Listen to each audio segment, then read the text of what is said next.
Hi, it's Chef Rick, and today I'm making triple cooked chips. Okay, here we go. So I was given some potatoes and I thought, oh, fantastic, I'll do triple cooked chips with these. This would be a good video. And it was only after giving them a really good wash that I realized I had two different types of potatoes. So I thought this would be brilliant now. I can do an actual comparison. So the one on the left there, that's a Maris Piper, and the one on the right is a Desiree.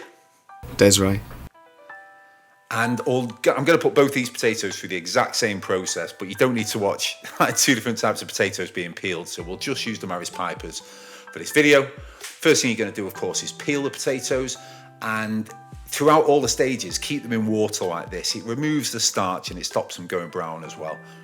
And we're just going to chop them into nice, big, thick, chunky chips. We're not looking for French fries here. You need this chip to be a big, fat, traditional chip. So take your time when slicing them,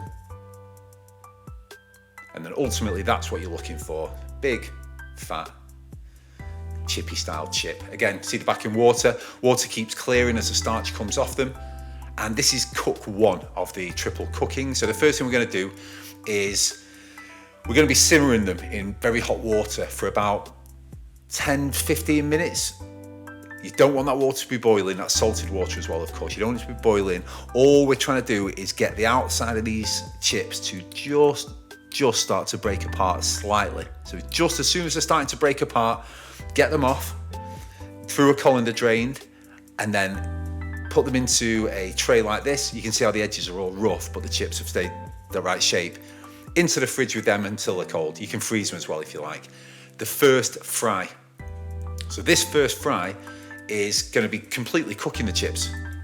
This is like obviously stage 2 of the cooking process, but the first actual frying that we're doing. And you're going to be frying these for probably about 10 minutes or so, 10 to 15 minutes. They'll get a very, very slight light crust on them, but they won't look like chips. They'll look very kind of white, and they haven't got any lovely colour on the outside. But they're all going to keep themselves together, so fish those out. Wrong tools for the job on this video, of course, and then get those back in the fridge. And you can do that well in advance. And then now this is the final stage. This is where you're going to be doing the chips in a hot oil, and this is going to give them that lovely colour and lovely crisp on the outside. By the way, if you like these videos, please hit subscribe if you want to subscribe, or hit like.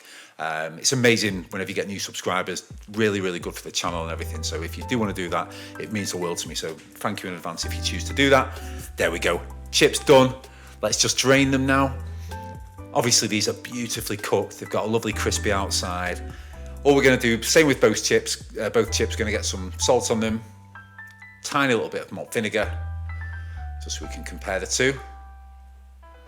And there we go. So first one here, this is the Desiree. Delicious. I mean, look at it. It's a triple cooked chip. Really, really, really nice. Lovely outside. The middle wasn't fluffy. It was nice. It was smooth. It wasn't fluffy.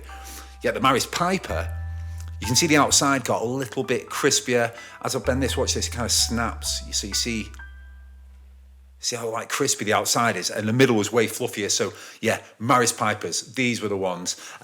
Leave a comment below if there's a better potato I should be using. Thank you so much for watching. I appreciate every single viewer, and I'll see you on the next one.